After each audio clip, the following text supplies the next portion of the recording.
Hello and welcome to another episode of Life Talks with Fawole, the voice behind the camera, the wizard, and John Costi, aka Bapou Costi, yeah? Welcome to the studio, Johnny. Yes. Happy to be here. Yeah. John, this is like, you know, you go swimming, yeah, and then someone's like walking by the side of the pool and someone just pushes someone in the pool, like, and you weren't ready to jump in the pool, like, you had your swimming trunks on and that, you was out, but you weren't going to go swimming kind of thing, but you're in the pool now, and like, you take into it like, just like that, basically. Yeah, I'm a strong swimmer. Yeah. I like that sentiment. So, John, what I'm going to talk, Costi. Yeah, John Costi, aka Bapou Costi. What's the AKA about? And even who is John Costi? And like, please give us a lowdown, man. John Costi is my government, and that's kind of the name that I make art under. But there's also I've developed sort of a more pronounced character of myself, John Costi, who is Bapou Costi, and it's also as a homage to my dad, my granddad. Nice. So it's all about the sort of paternal lineage in my family. Okay. And just trying to. I feel like if I'm honest, I feel like there's a lot of talk about toxic masculinity, but there's not a lot of talk about positive masculinity. Yeah. So I'm just trying to celebrate them for the hard work that they've put in as immigrants coming to this country and showing me the ways. Where they you know, from Cyprus. Cyprus, I thought so. From Cyprus. Are you using the Costa? Yeah. I said Costi as well. Some of my family are Costa. Okay. Yeah, like so. But then my mum's family are Irish. Okay. Yeah. I'm from North London. So would you identify as a Greek Cypriot or Turkish Cypriot or as a Cypriot? Well, that's I'm ethnically Greek Cypriot, but where we're from in Cyprus is a place called Pyla, Pyla, which is the only mixed Turkish and Greek village in the whole of Cyprus. Okay, well. So it's the UN's longest peacekeeping mission. So from 1974, when they came, you've been serious as well. Yeah. So like you used to have to go through checkpoints and all that to wow. get in. It was surrounded by minefields, pillboxes. They're still there, and you see it, and there's like memorials for people that have like died, but it's the only place where they still live together, in Cyprus. And there's only about 1,800 people in there, like the whole village. Yeah. But when you go to the square, you've got you've got the mosque, then you've got the church, then you've got the UN, and then like just everyone sitting around drinking coffee, playing backgammon. Yeah, that's pretty much what they do. Do you think that's where your celebration for masculinity came from seeing your background and stuff and seeing what has gone on? Was you born there? I wasn't born there. I was born in North London, but I think that it's come from more. See, my dads and my uncles were basically boss man in the shop, innit? So they had a shop in just Holloway actually, just off Cali. With my dad and his uncles, they all pulled their money. You know how family goes. Yeah, exactly. And then once they'd done that, they had a shop in Finchley, and I just saw the way that they operated, and I sort of saw how hard they worked. You know, I didn't. You know, my dad, when I'd wake up in the morning as a child, like my dad would already be at the markets, but then he'd be open till sort of like 11, half 11 at night because he was an offie as well. So you know we lived a good life. We lived on an estate and that, but we lived a nice life. Do you know what I'm saying? We went to Cyprus. There was always steam on the table. You know, it wasn't ever like poverty. Do you know what I'm saying? Yeah. So like that's where it comes from. Just to thank you, because I know that his life was obviously very different to mine. Yeah. And there's been a lot of sacrifices that he would have obviously had to make. Yeah. And my mum as well. You know. How many siblings you got? I got two brothers and a sister, all older. Older, yeah. Yeah, but as a Cypriot and Irish, I got a lot of cousins. Yeah, you know what I mean. I got a lot, and my first cousins are like my siblings, and then my second cousins are like my cousins. Yeah, do you know what I'm saying? We all lived together as well, like growing up. But it was me, my three god sisters who were also my first cousins. We all lived together, and it was fun. Like growing up was fun. It was fun. It was, you know, there was ups and downs like with any life, but I do remember it being fun. Yeah, like loads of us. And my mum, she was like a childminder. I don't even think you get childminders anymore, do you? Yeah, back in the day. Yeah, so there was all the kids from the estate was in my yard as well. So it was good. Yeah, it was good. I was a kind of a quiet youth because I was an artist. So I was like, my mum just used to give me crayons. That was it. I was good. Whereas the rest of From it, from what age? from as far as I can remember, I was never into like computer games, anything like that. I just Bikes, BMXs. I still to this day I can't ride a bike. Seriously? Yeah, I can ride a BMX a bit. Okay. Like, but yeah, to this day, Okay. yeah, if I get on a bike, I'm coming off it. Yeah. I can ride a ped, or you know what I mean, a motorbike. Yeah. It's a bit because it's different, but yeah, to this day, I was just never into it. I like skateboarding and that, but even like footy, I never really got into it. You know, you say if you throw your pack of crayons, you'll be alright, kind of thing. Mm-hmm. What was it? Because I find when I draw, it's calming. It's just there's certain things that come out. What was it that let you know that was you was just good with that? Because you know, like kids want to play with balls, like footy, whatever. But you was just. I think. What kids want to play with balls? Pause. Is that why you said that? What's the matter with you? You know what I meant. You're such a wanker. Go on, carry on, Johnny. Sorry, mate. I think that I still have the same attitude towards it today. That it's liberating, you know, and like you see, even at that young age where I didn't really sort of obviously had no concept or grasp of like how messed up the world is. Yeah. It was still the only place I was really in control. Do you know what I'm saying? Wow. Do you know, within making, you know, whether you're MC, whether you're cooking, you know, providing you've got the right materials there for the recipe, you're the one in control. Whereas outside there, it's all mad, isn't it? Do you know what? Yeah, you just said something to me that makes a lot of sense to me now. You know. Yeah. Because these lot, you know me. You know I like to cook and stuff. And like, It's hard. And it's like, and I love cooking, but it's like I didn't know why it calmed me so much, or I find it calms me as well. People that know me know exactly what I'm talking. I'm just like, it's straight up. And you've just enlightened me now to that, mate. I'm telling you, that's what it. That's all mad, of these things man. as well. It calms me so much when I'm in the kitchen cooking with the ingredients like you just said. Because I wouldn't have like called it that. You have your own autonomy there. You're you know, there's no one telling you how much X or Y to put in. Yeah. There's no one telling you what color to put in or what lyrics to put down. Yeah. It's all on you. Yeah. So there is a double-edged sword to that when it comes to making art, because of you think, okay, I'm in control here, but then when you show it to someone, there's like, I can't blame anybody else apart from me. If someone don't like it, do you know what I mean? If you make a shit meal, you know, it does wound you a bit. Because sometimes it's just not your day. Oh, okay, I like that. Someone's gonna like it, like Mum might. Do you know what I mean? Yeah. Like with art as well, like exactly. Yeah, someone will like it like that. It's like he's my learned friend over there.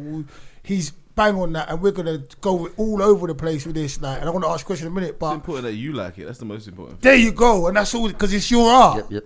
And that's it, Johnny. Like, what I need to have your list of acronyms, and then we can break it down like that. Because I think that's the best way. Because I don't want you to hide any gems from me. I don't want to miss anything. So, yeah.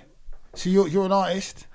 I'm an artist. How would you describe yourself? Sorry. I describe myself as an artist, as a social artist. I describe myself as a socially engaged art practitioner and educator, because I do believe that in any concept or idea or theme that I want to share, firstly I have to believe in it, and it has to be something I know about. Because I see a lot of people making artwork about stuff they don't really know about, and I don't.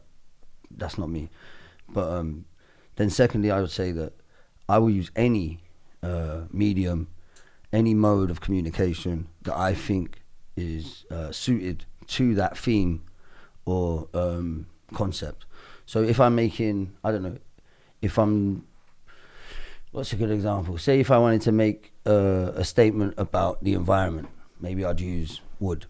Do you know what I'm saying? As not a great example, but maybe I'd use something that hasn't been sort of through a process, you know, and like refined, like fiberglass. You know, it wouldn't make sense in that case. But that doesn't mean I'm a carpenter. Do you know what I'm saying? Yeah, so I I make paintings, but I ain't a painter. I do poems, but I ain't necessarily a poet. You know what I mean? But I like to do everything. But also with that statement, I would say that within my art making, I also don't believe in ever really finishing anything. You have things that kind of find their own kind of their own ending, or just that meeting point where the circle kind of so it doesn't really end. But there's that meeting point where there's some kind of resolution. And then even because if I made something, I was like, okay, that's finished. Why would I keep making? That's what I always think is that's like I'd be undisputed, and then I'll just fuck it off, you know. But that's the thing about being an artist, even being just. And when I say an artist, you could be an entrepreneur, just a hungry person. You're always going to be striving to the next thing, aren't you? You know, and I think that's something that you can't really be taught, you know. It's different when it's creative. You know, like the creative striving for more and entrepreneurial striving for more is a different energy, if you get what I'm saying. Because the creative kind of comes from the soul. Yeah, that's very true. Where the entrepreneurial side comes from the mind. Yeah, no, I do. Yeah, I feel that actually. But they are still both. Even if you're good at, even like that's someone said to me the other day, there's art in everything, but not everything is art. So there'll be the art in like finding that little side hustle that's actually going to blow, or whether it's making clothes or whatever it might be, and then there's art in sweeping the streets. You know, there's art in everything, but not everything is art. So then that's kind of a lot where my question lies: is when does art begin and where does it end? You know? You know, you're fucking me up. I'm so fucked up. He's speaking. I'm letting him talk. If you want to ask another question, I'm just letting you know you're fucking me up right now. I'll just let you know that. No, I love that. I appreciate you. Serious. Cool. You want to answer that, or you want to ask another question? I'm going to get my. Where does art end and where does art begin? When you're referring to the art of, and you're referring to it being art, I think there's to me, there's a difference. You know that there's let's say the art of war. Mm-hmm. Yeah, there's the art of war. Sun Tzu. Which is a way of doing things. Yeah. And then you've got art, but that same book is a piece of art. Mm-hmm. I think it comes down to a vein, you know, like a stream, like or a trajectory of you know. I made this piece 10 years ago, but it still has the same sentiment as the piece that I'm making today. Yeah. But it is different and more developed or more refined or more, again, suited to a brief. But ultimately, like all of it is, all of the artwork I make and all the artwork I sort of feel and rate is mostly based on that healing. And that could be a social wound, like so that could be a wider thing than an individual. Or it could be, you know, like someone bearing their soul. What's a good example of that? A good example of someone healing themselves through art would be maybe Tracy Emin. Tracy Emin. Who's that? Tracy Emin is a very, very famous YBA. She's known as a YBA, young British artist. She's probably 60 odd now, but she was discovered in the 90s by Charles Saatchi, who's a big advertising exec, along with Damien Hirst and a few others. Okay.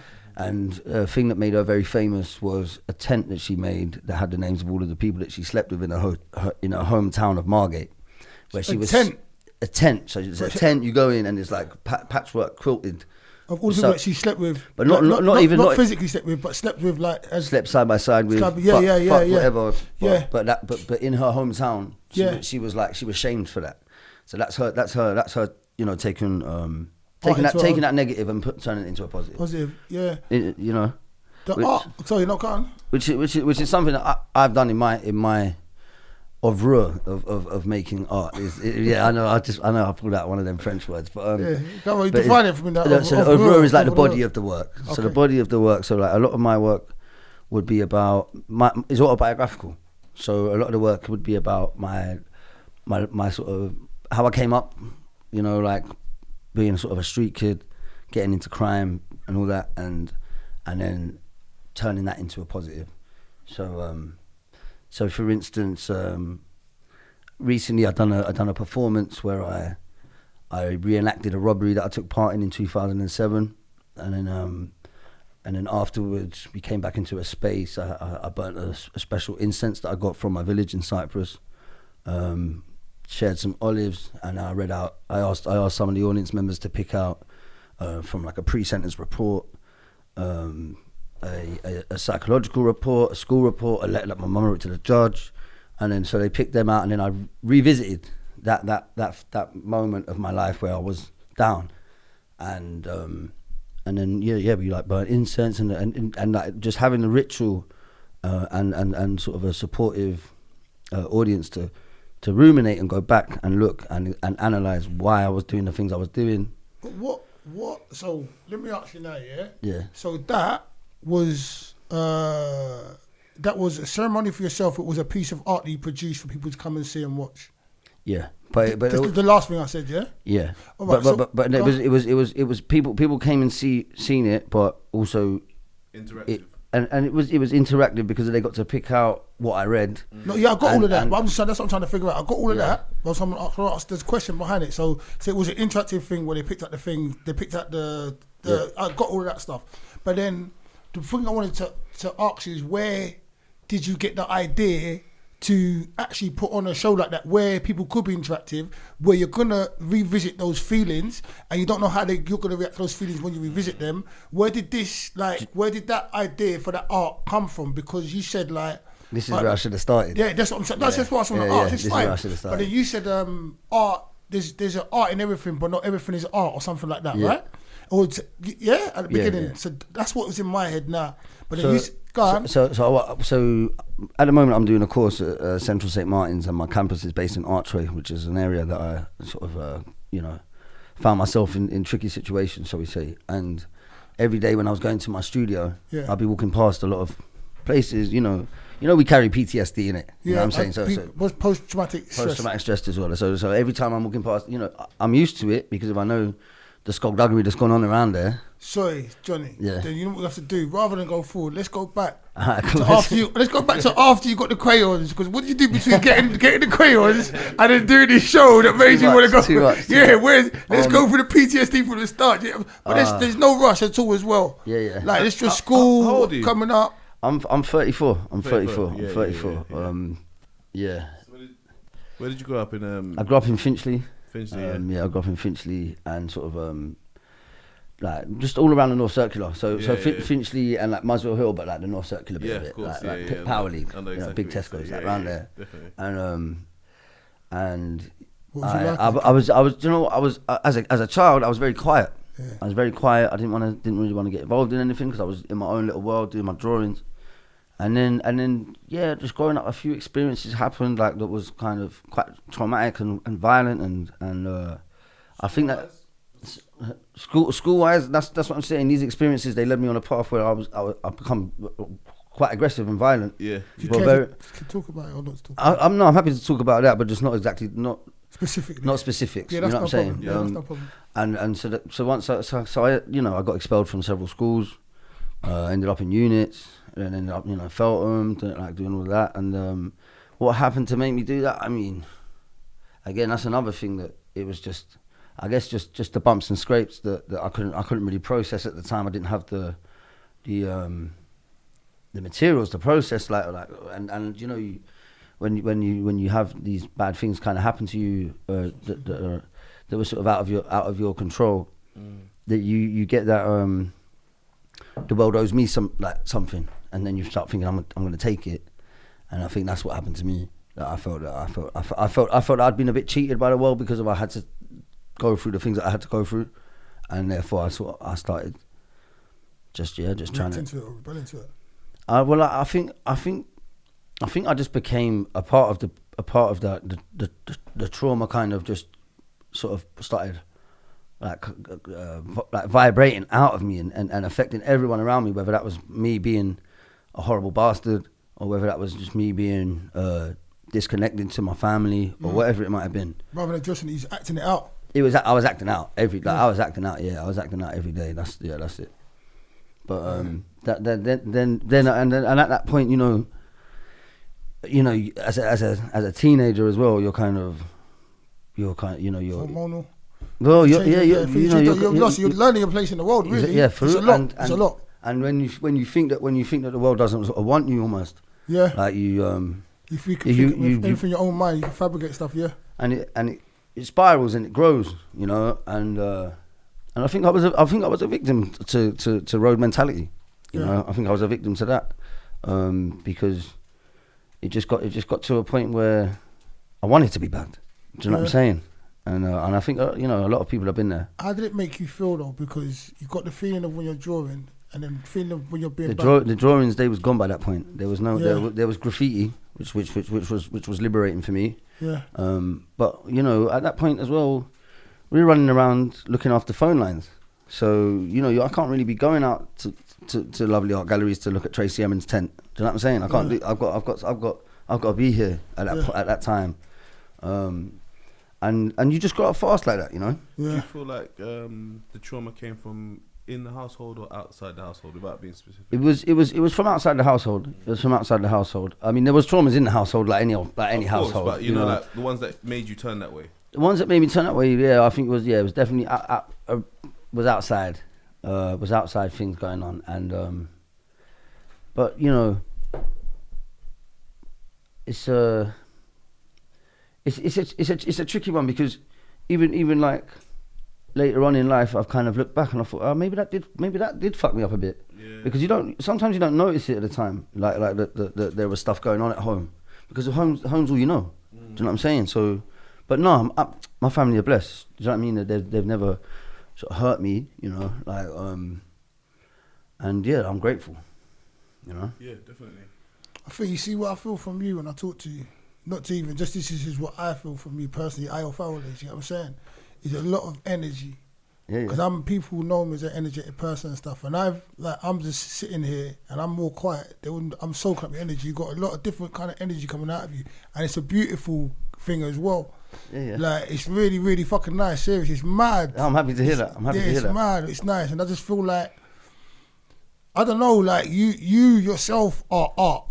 Yeah. If you get your energy, so you just whatever you just like, you just seem different to me. I don't know what it is about you, mate. That fills me with joy to hear you say that, because that is kind of you know, we are living art pieces, you know, like we are living, like, and we have boundless like potential to become.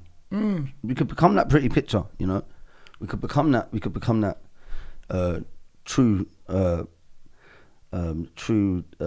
masterpiece or whatever. Yeah, we could become. But it's just me, for me, your nuances, the way you're moving, everything, the things you're talking about, your mindset and everything. I'm just giving you props, and I'll give you some right now. I love that. You're in a room with some nice fucking people as well. Do you know what I'm saying? Like, I know him. But the energy, love ball at the back there. Man, like love ball in the back. They brought us together. We're gonna get to you in a bit. You know what I'm saying? But no, on the real, it's just a madness still. Like, it's not just a madness, it's a beautiful thing. Yeah. Now, I appreciate you right now. Like, I love everyone else in the room, you included, but I appreciate you right now. Yes, get that out, get that off, and get that nice. Yeah, so you started outside the home. The thing came from outside the home, right? The problems came from outside the home, we were saying, and then that put you down a dark road. Yeah, because I think once you're on the street, and you know, like every day, you know, you see a lot more, and you become involved in a lot more, don't you? Like, you know, because the schools didn't want me, so the schools couldn't contain me, to be honest. Do you think that's the creative side of you that was kind of fighting the school, the way the school system schools? I think that there's a big part that was that, because I think that like a lot of our school system is kind of insane. Well, it's dated. Do you know? It comes from the workhouse. It comes from Oliver Twist, mate. Yeah, you know what I mean? Like, do you know what I'm saying? It's not before that. Children weren't told to sit down and shut up for 12 hours straight or 9 hours straight or whatever it is that they tell them to sit down for. Serious. And we've kept that from when the Industrial Revolution happened, and all these little kiddies was being thrown up fucking chimneys or whatever was going on. Yeah. And then but we've kept that same. You know, even after they left them things, they was getting caned, and by some weird dude, like hitting kids. Do you know what I mean? Like, it's not. It's a lot. We put it like that, but that's the fact. Yeah. It's the labels that they just slap on people. ADHD. Yeah. Even like say they don't know how to help people with dyslexia. You know what I mean? There's loads of things and those are a lot of people that are creative. Do you know what I mean? I just feel like those people don't get. Well, that's it. I think in our school systems as well, what they do is they tell you to remember things. You know. Yeah. But you go to a school and you ask questions, you're trouble. Yeah. But surely we're there to learn. Yeah. So how do you learn without asking questions? Do you know what I mean? So true. It doesn't. A lot of it don't add up, but then when you really think about it, it does add up. Yeah. Do you know what I mean? Like for what they want to do. Yeah, but it's a lot right now. Exactly. I know what we This episode we call a lot. It's a lot. obviously there has to be some sort of system, but like I say to you, if it's based on intelligence, then they should have done some education themselves on the education system. Well, also intelligence, it lies in so many different places. So like, you know, even the kids that are good with, you know, people even say, oh, he'll be a mechanic. Like, that's a mugging. A mechanic is an engineer. Do you know what I'm saying? Exactly. Like, he knows how to put things together. My man that read books and fucking and gave his academic opinion on something, he don't know how to change a fucking tile. No, he might be able to tell you. Yeah, exactly. You might be able to pay someone to do it.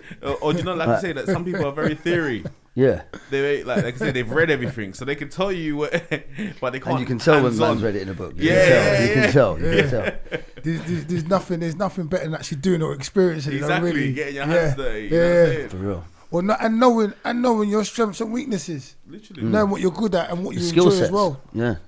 So look, because in our day that was like that as well. Like we thought that trades and all that wasn't like anything. Like but now you can see carpenters, like you said, very skilled job. Mechanics, mate. Do you know how good they are? They were like, you know, mechanics make me laugh. They were like, oh. Because of that skill they got, they're going to charge you an extra couple of quid for that skill. So the doctors think they're smart. Even sports, I believe that the genius in sports is something that's not mentioned. Yeah. Do you know what I mean? Well, it's like athletic intelligence, isn't it? Yeah, athletic intelligence to be able to do those kind of athletic things. To know your body can do that stuff. Yeah, it's genius, isn't it?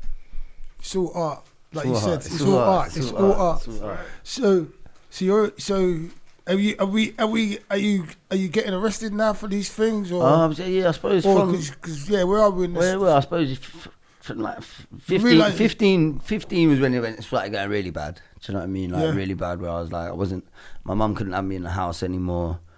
So I was kind of staying anywhere I could, like sort of turning up to the fucking council with a sleeping bag, like and shit like that, trying to get my own place. And you know, role models does play a big part in this as well. Like the sort of the people that I was looking up to, maybe I wouldn't look up to them now. You know what I mean? I wouldn't even really rate them now. The people who you thought you should be looking up to. That's people on the road, right? Yeah, people on the road. Yeah, because now they're lost. They was lost as well when they're trying to do whatever they was doing with you. They was lost. Yeah, and in my head I'm thinking, oh no, these people are trying to help me. These people, I'm saying, oh yeah, he's giving me that, but that ain't helping me. Do you know what I mean? But then I know some people do put others on. Of course, you can put someone on like that, but you know, it's not the right way to put it. Like putting someone on is putting them in the right direction. That's how I look at it. Yeah. You know what I mean? Giving them things that's gonna put them in more problems. To me, I always say that's not necessarily putting someone on. It's putting you off. But for real. No matter how you want to say, no matter how much leading you astray, innit? Yeah, no matter how much you give you, no matter how much money you're gonna make from the thing, it's putting you off. No matter how much you think it's because easy money is not really easy money, as we all know. Yeah, when you add it up, it's fucked up. All that time you spend behind the door. Yeah, that money wasn't much. And that's the thing. See, the thing is, they're not telling you guys when they're giving you the thing, whatever, when they're so-called putting you on, the other thing that comes with being behind the door. No one's glamorizing about being behind the door. Being behind the door is not a joke. Nah. It's not a joke. Like, when it's all gone and the lights are, bruv. Yeah, do you want to talk about that? That is where I was sort of reborn. You know, like when I was waiting sentencing, I got nicked for 5 robberies with a firearm. I was doing bookies and all that, and I was mad. I was like, at that point before I got nicked, I was like, I got arrested by a flying squad for something else, and they said but then when they did finally nick me, they told me like, you know, you're lucky we didn't shoot you. We was gonna shoot you, and then I thought, oh man, like fucking, you know, I thought they was all full of shit, but flying squad, they don't play, and then I landed in Feltham, like I said, and got to Feltham. Wait a minute, whoa. So your flying squad's telling you they're gonna done your dance, yeah? Mm-hmm. And you're going to young man's prison as well. How old was you? Well, the first time I got arrested by flying squad, I was 18, and they dragged me into their because their police station used to be in Finchley, but it's been knocked down now, and that the flying squad headquarters are not open to public, so they dragged me in there before. They just put the fear that they just tried to put, you know what I mean? Just stick it on me. But I knew, you know, I know that they're scumbags in it. But then next thing that happened. Yeah, I was away. It was just a domino effect. When it's on, it's on anyway. But even again, being older and that, especially like getting into your 30s, you can kind of look back and say, "Fuck, man, I shouldn't have got in that car, or I shouldn't have grabbed that thing," and then you can really sort of pinpoint where things kind of went a bit fucked up. Full apart, yeah. Yeah. And, hindsight is a motherfucker, man. it only took 20 years, do you know what I mean, to figure out, like, I shouldn't have done that. But listen, some people don't learn their whole life to figure things true. out. That is very true. But yeah, then I remember specifically, I was in my cell. It was a bit mad at the time. It was 2007. There was a lot of youth murders at the time. There was 27 under 18s killed, I think, or stabbings, shootings, a lot. And so obviously everyone was in Feltham. And so like I remember being banged up and sort of man, I'm going mad. I was on remand. It must have been inside for about 5 months. 1 minute my brief's telling me I'm going to get a 10. Next minute he's telling me I'm going to get a 5. And I'm just thinking, just give me the 10. Like, I just want to get on with it now. And then I was like pacing in my cell, and I just started writing a note to myself. And I don't know what it was, whether it was a guardian angel, whether it was, I don't know what it was, but just I was compelled to do that. So I started writing, and I started writing, you should not be in your cell. You should not be riding 23-hour bang up. You should not be awaiting sentencing. You should be in your studio. You should be exploring materials. You should be at Central St. Martin's on your way to success and fortune. Signed, dated, left it, forgot about it. Then got sentenced, came out. Obviously there's other shit that's gone on, like all during the sentence. But I remember I refound that note. Yeah. How long did you get? I got a 6. So I pled guilty. They gave me a 6, and I done 3. Cool. And then I remember refinding this note. I came out of DCAT, and had my interview at Central St. Martin's. Completely forgot about the note. Got in. Then when I've been released, I'm in my studio going through my letters. So I had bare letters, going through my letters, like, oh yeah, I'm fucking hell, like, because that was my reality, you know, that was my material, my everything around me, the stuff that I know about. Yeah.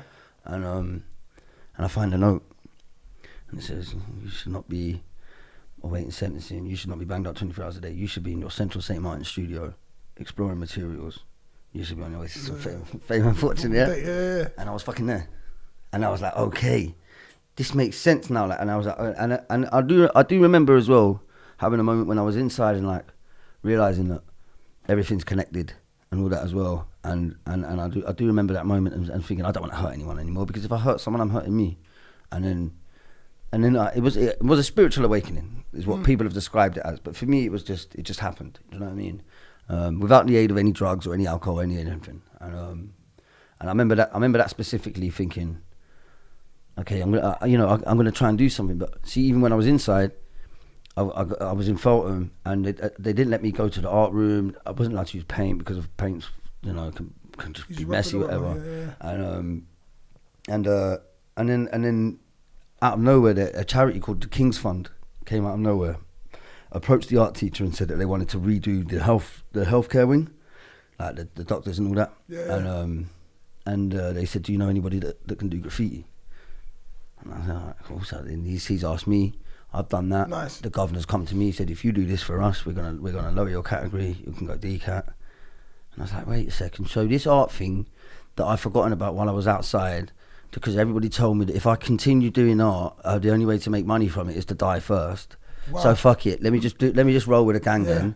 Yeah, shot. Yeah. Do whatever, rob, whatever. Yeah. And then turns out, no, wait, this art's just freed me from Feltham, which is essentially an ACAT, to a DCAT in fucking Suffolk. Yeah. And all the while I was listening to people telling me, oh, it's just a dream. Yeah. It's unobtainable and all of this stuff.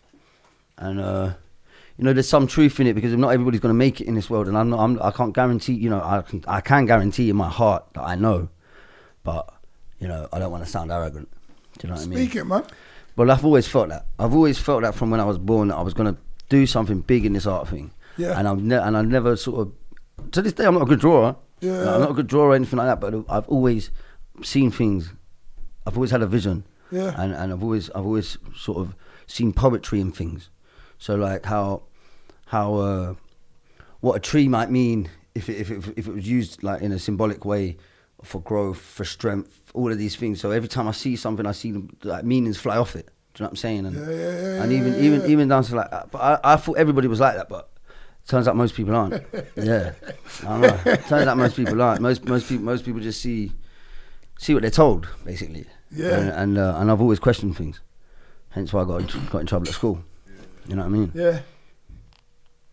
Yeah, you got me. Look, you see me, Loveborn. I want you to throw me a question out here because I'm just saying that's all I see. Like not all the time. Yeah. Like, that's what I see. I don't want to like thing your thing, but I see some of the stuff you see some of the time. I don't see dead people, but I fucking like this fucking guy here. Before we go off subject, when you came out, what was your first steps? Well, like I said, I managed to get to a DCAT, so I was getting like a couple of town visits and whatnot. So there was a bit of resettlement. Then you actually got out. Before I got out, and then I came out in February, and I started uni in September. 210. Yeah. And I done 3 years behind the door. Done 3 years at Central St Martin's. Yeah. And yeah, man, walked out with a first class honours. Well done, man. Even during that time as well, I was attacked. I was fucking some people tried to basically done my dance again. What? Just on road, and I had my face was broken in 5 places. What happened? Just because of things from the past, and wow. And thank God you made it through still. Yeah, man. and I still managed to make it through. And again, I think that's that because see, with the art thing, it's bigger than the human vessel for it. You know what I'm saying? So I do believe that there is I've got a higher calling in this world. Do you know what I'm saying? And that's to make art, but not art that is, an extension of one's ego. Art that can help empower other people. That's where I see it. But then you can see, I see people claiming that they're more, in sort of contemporary art right now. There's a lot of people that are doing sort of quite shamanic things, where they're like shamanic things, like so where they're being like the. It's all about them. No, they're being like shaman? Almost, like a shaman. Yeah. So they're being almost like a priest or a spiritual guide. Okay, yeah. And I think that's where a lot of what we really need to be doing is down that route, whether it's like through meditation, through gratitude, affirmations, all of this kind of stuff, like the rituals that I was describing to heal myself. Yeah. I think that's kind of the route where I see a lot more value in that than I do like a pretty picture.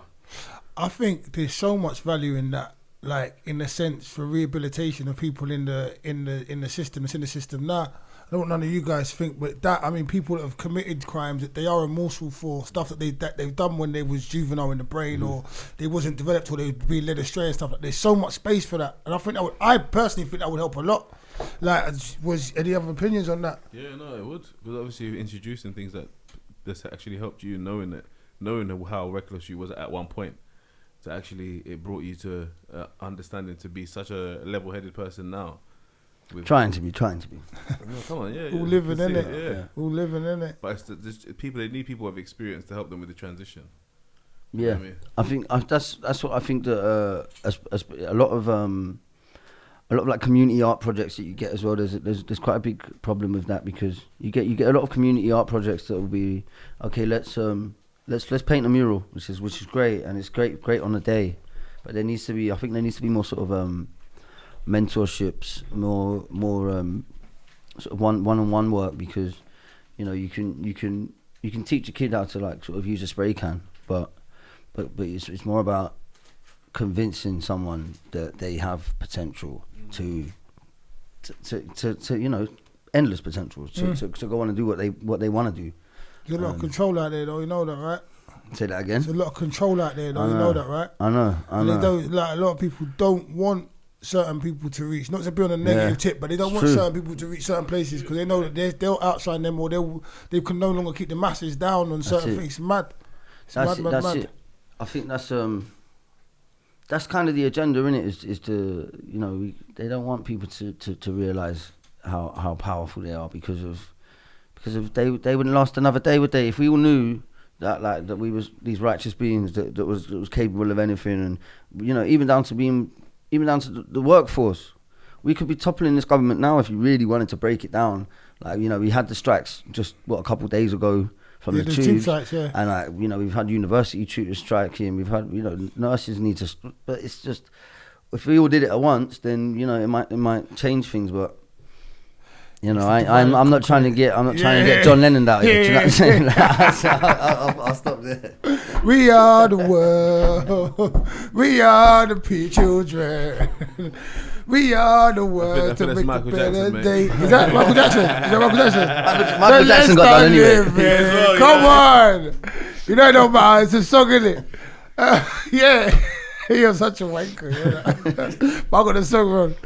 Yeah. So we got a project of you healing and stuff. What other kind of projects have you done since getting your first? Well done, by the way. Let me give you some for that as well.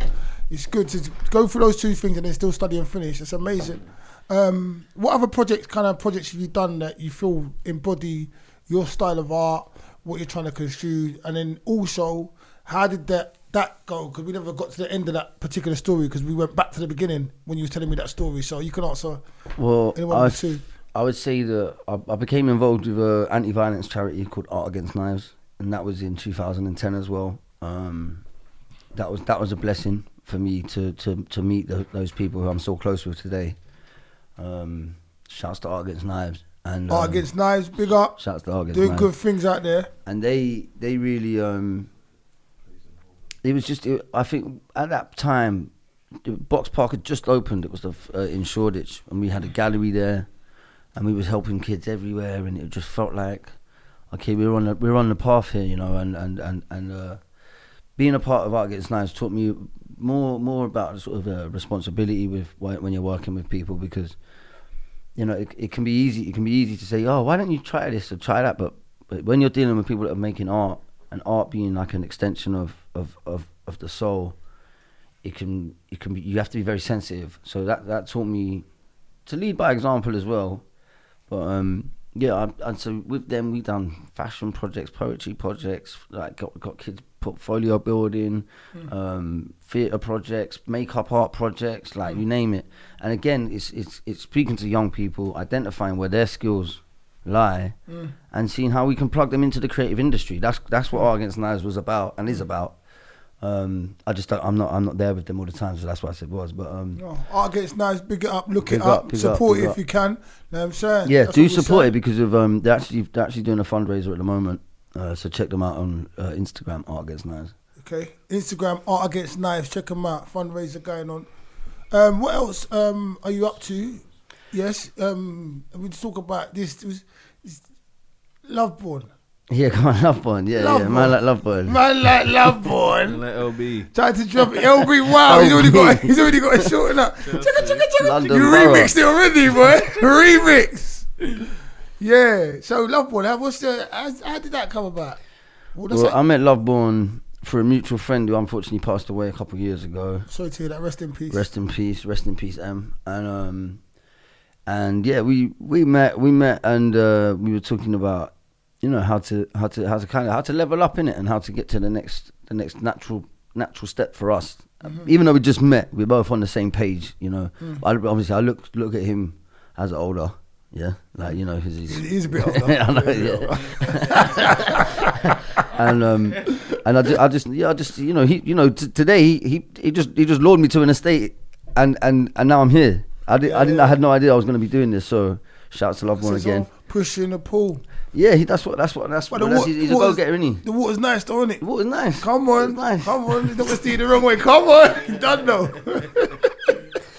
Yeah. Yeah. So I met him, and then we just been talking about how to you know how to push the positive. Basically, push the positive. How to push the positive, and that's you work with.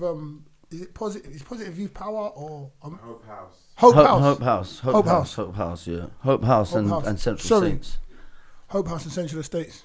Central Saints. Central St. Martin's. Yeah. Oh. But that's Saints, so they're the good do-gooders who are willing to use their creative skills and talents in order to help me raise funds and awareness for food projects, water projects, education projects. Okay.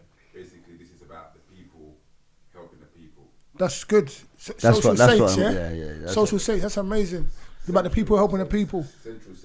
Central Saints. I'm really messing things up. So Hope House and Central Saints. Central Saints. But Hope House is the main thing, innit? Hope House is the main thing. All right.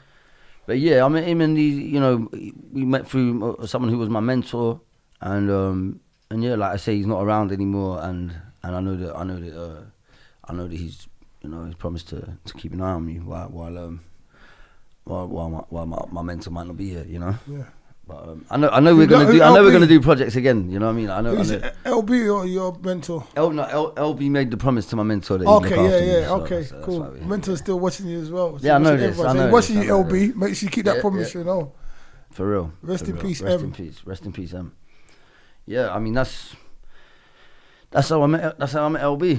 Okay. That's how I met LB. Love the way you just got it chopped down nicely, quickly. So, the face article, as like the Kano song goes, you can catch me. Was it you see me the fur coat in the Face magazine? What's that? So what's the quote? You see it? Don't hide that. That's a Kano quote, isn't it? That's Kano. That's Kano. No, Kano. I was in so there was a film made about me last year. Wait, pump the brakes. So I'm asking you about you. Remember, I don't know. Yeah. And he says, I said you give me your list, didn't it? Not a whole film. Only a short. It's a short film. It's a film. Johnny. Yeah, it's a film. AKA Bapou. That's what the film's called. It's called Bapou. Come on, don't leave nothing out. Let me know everything. So the film was made by Jack Layfield and Jackson. Oh my God, Jackson Payne. He's my boy. He knows. Okay. He knows. He's my boy. And yeah, Jackson like hollered at me probably about six years ago and was like, "Oh, I might start sort of filming you a bit and seeing what might materialize." Basically, the film spans over about 4 or 5 years of him just sort of following me around my local area, talking to me about what I believe in and where I'm going and what I've how I see this art thing. Do you know what, right? We're friends now a little bit, so I could call you a wanker as well. Right? You're a wanker, you know that. How can he fucking tell me he's gonna do a short film that spans over 5 years? Drop me out, man. What are you talking about? It does. It is a short film. I think it's only like 7-8 minutes. Yeah, but still, it's a big project. Yeah, it's a big project. Don't leave any gems out. Still love you though. Big up the Face magazine, TJ, and that. Big up the Face. That premiered through the Face magazine, which you can still find it on their website. Okay, which is and www.theface.com. Is that the only place you can find it? You can find it there, and it's on YouTube. But on if you look at it through their website, you also see an interview with me and some art pieces as well, which might be worth doing. And in the interview, I think there's one thing that I said that might resonate quite well with this conversation is that I remember sort of my first steps into art school being like I was more shook going into art school than I was landing in jail, and I remember that, which is a weird thing, right? I was more intimidated. Yeah. Do you know what I'm saying? Not because of in jail, you know everyone anyway, like more time. So like, depends where you're coming from, like, Johnny. Come on, depends where you're coming from. Depends where I was getting a little bit alive as well. Hey? I'm gonna get me alive in a minute. Yeah. But I tell you guys. He just phoned me now. What question do we ask for the live? When you went through that again, the like you said, the how did you know that you felt? How did you know the fear was more? I know you obviously know, but I'm saying what was it that indicated that the fear was more? I think it was more fear of the unknown. Okay. Like I think I kind of had my mind made up about what jail was about anyway, because of I've grown up with people that have gone in and out and whatnot, and even family members and stuff. So I kind of, and obviously jail's different to road, but it's still the same characters, isn't it? Yeah. So like I kind of know the characters I'm going to bump into. Do you know what I mean? Yeah. Whereas going to an art school, I didn't even know there was art schools. I didn't know there was such a thing. Yeah. I don't. That's wild. Well, yeah, because people go to, I thought I'd probably end up just being a builder, not just being a builder, but but being a builder. Do you know what I mean? Like or just not I didn't, or just being a shotter. That's all I thought I'd do. Do you know what I mean? So what advice would you give to anyone out there that might not know what they want to do? I do think I'd say do what makes you feel good. I'd say do what makes you feel good, because if you feel good, you're going to make others feel good. And if we all feel good, then it's all good, innit? Do you know what I mean? I like that. I'd say that because let's be real, you've got this one, we might live eternally throughout the cosmos and all this stuff, yeah, but you've got this one version of, your life here, yeah, your human experience here. Why not try and do something that you really care about? Like, why not do that? Because, or you can, do a 9 to 5, and there's no shame in that. There's no But when there are people that don't know what they want to do, there must be something out there that makes them feel good. And if something makes you feel good, you want to do it more and more. I'm not talking about, the saucy I business, like that. Do what makes you feel good. But do what makes you feel good and get really good at that. You know, because like Loved One says, you know, you find something you love, you never work a day of your life. Yeah. You know, and that's where I want to be. I want to be able to get up in the morning, go to my studio, and make art, and help Just feel help like others. you're living, innit? Yeah, opposed to working. And I've also, you know, I've always been a firm believer that, you know, some people are completely money driven, but the people that really like cake in the creative in the industries, I think, are the people that focus on the craft and then the money comes after. Like, do you know what I'm saying? So if you really get good at something, then the money will come naturally. Definitely. Do you know what I'm saying? Like even you see the new Kanye West documentary. You seen it? No, I haven't seen it yet. Yeah, Even in that, you know, his mum says to him, you know, there's no way that someone that works so hard on something and loves something so much that it ain't gonna pay off. And I'm a believer in that. Yeah? His mum says it to him. It would be very helpful to have mums that say that. Yeah, but, like, shouts to my mum. She's very encouraging. Never mind, I love you, mum. Yeah, shouts to mumsies. Come on. Yeah, mum. Dear mama. Well, obviously not everyone's got that. Yeah. You know what I'm saying? Yeah, So I'd say you just focus on the thing that makes you feel good, and that could and also I would say a lot of people kind of feel lost in this world, but it's not their fault. Like, you know, this world is not. This is not a natural world, bro. Like the way that it's been set up. This has been set up to keep people, you know, subdued and you know, anxious, depressed. Look around you. You've got confused. Yeah. Yeah, feds flying around every 2 minutes with their high frequencies and flashing lights, and the buses are doing the same, and the trains are doing the same. We should be planting seeds and looking after seeds until it bears fruit. That's what humans should be doing, right? We shouldn't be grinding to put stuff into a fucking computer program and it's just numbers, and exchanging. You know, the maddest thing is, we pay for things. They say money don't grow on trees. Firstly, it's paper, and then we pay for things like water that falls from the sky. We pay for things like electricity that can be found anywhere around you. It's inside you. And who the fuck said? Who said that they can tell me that to pay for that and it belongs to them? It's just because they got there first, or they didn't even get there first. They just took it.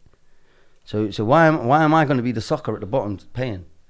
But you know, obviously, modern life is modern life. But that's what I think the sort of the insanity of the world is. But this is the thing, like, modern life is modern life. But what is life?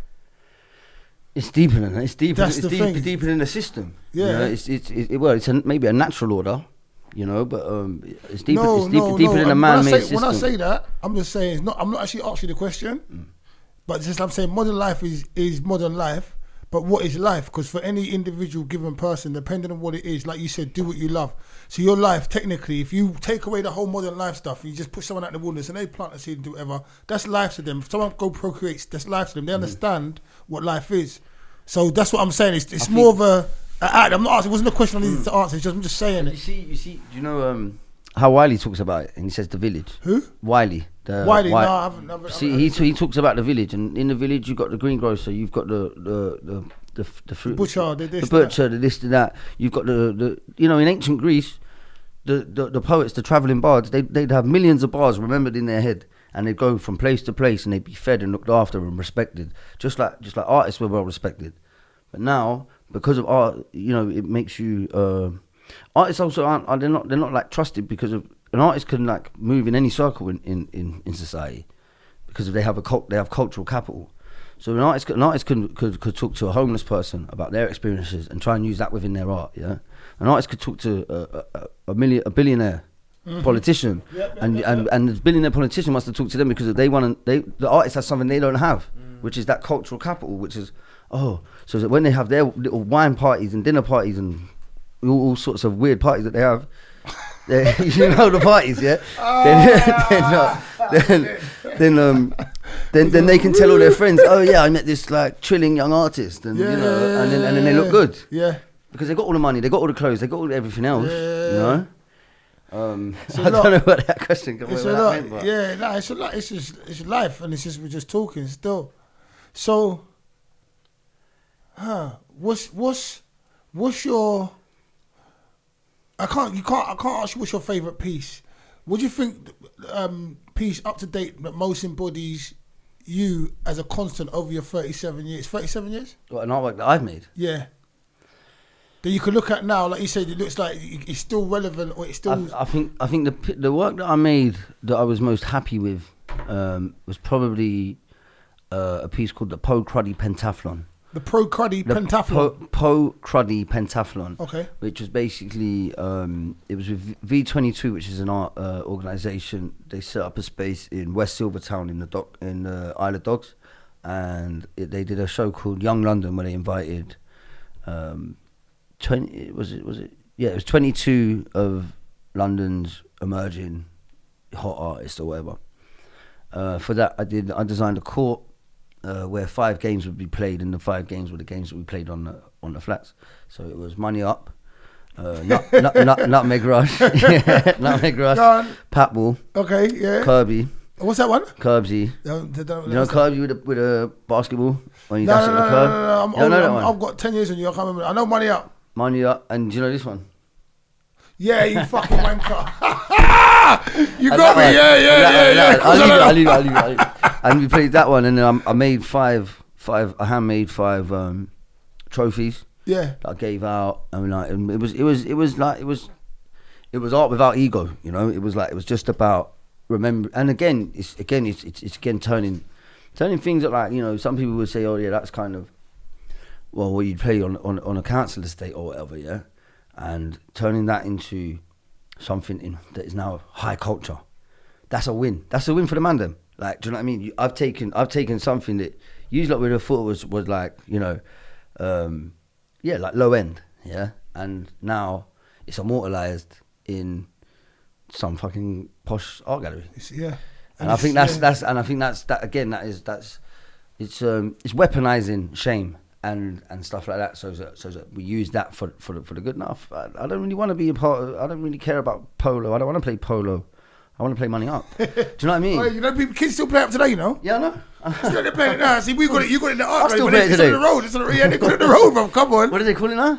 I don't fucking know, but they play it. I see it. The rules is up the wall. Money up. Yeah. They up the changed wall, the rules a little bit because it's all pound coins and all that now. Yeah, before it was 10s, 20s, yeah. and the spins and last man butt and all this and and heads a lot and I used to love that stuff. Yeah, no, it's good. But doing that, and that was a successful show because of everybody that was there really enjoyed it. Another successful thing, I don't know. I built a bus in the Tate Modern called the 22s London bus that had a film inside it, and and then I interviewed people, done poetry. Nice. That was a success. I've done a few things. Poetry. Where's your poetry come from? Hip hop, really. Hip hop. I think all of the art practice comes from hip hop, really. And again, like being bigger than art being bigger than the human and the vessel, and like the human being the vessel or the channel is like freestyle, you know. Like, so say you're freestyling, every now and then you're gonna get some gold in it. It might be, and be like, where the fuck did that come from? That's what I'm interested in. Do you know what I mean? That spark, that thing that is, you know, it's spiritual. You know what I'm saying? But yeah, the poetry comes from listening to a lot of like sort of Queensbridge rap, like Mobb Deep sort of stuff like that, yeah. But then giving it my spin. But you got anything for me now? What would it be? I'll do a little bit. The cobwebs in the skies come in disguise of flights of freedom. But this guy don't believe them, misguided thoughts of treason are ripe for believing the flying kites full of meaning. As I skip steps down double helix spreadsheets, strands of truth with a capital T step back at me and repeat, I can get through the day. I can get through the day. Omnipresent feeling of spilt milk in the pit of my stomach that submits the most repugnant of sense. Marry resonance with hesitance and hues of what could only be hell-bent resentment, consenting, then relenting till I fall over and knock my teeth out. Meditate on the Vicky line, heard it on the Bricky vine, how it served on the beats time, but that's just the city, right? And it goes on. Come on. I like that. Multi-talented, as you already know. What else haven't you told me, Mr. I've done a 4-minute film over 5 years. What else ain't I told you, mate? What else am I good at? What else am I good at, loved one? You finished down the Chelsea Art College. What What you got there? What happened there? I was voted student of the year at Kensington and Chelsea College. So you've gone from all this road stuff to that stuff. Yeah, and the thing is, there's always road stuff going on in the background. Not for me personally, Yeah. but the streets are always calling. Do you know what I'm saying? Yeah, Like, yeah, there's always yeah, that, yeah, and bro. that's the hardest part Bro, of it. come on. Yeah, you know this. Come yeah. on. That's Come on. kind of the hardest thing is maintaining, because there's them days when you're broke, bruv. Like, do you know what I mean? Like, as an artist, Yeah. like, as an artist, and I'm a student, I can't. I ain't got no full-time job, but I never. Bro. You're preaching to the choir over here. Come on. But you just have to maintain in it, persevere. That's all. That's all it is. Yeah. That's all it is. Let me ask you, the impact that your reverse has had on your family Oh and man. relationship. Well, do you know what? Yeah, my like I say, in it, life's life. There's always going to be up and downs and that. But my mum and my dad and all my family, in fact, are very happy to see the turnaround. My brother's away at the moment, but he'll be alright. He'll be alright. He's just bored, innit? You know what it's like. And free him, by the way. Let him go, man. Yeah, free him up, man. He's fucking.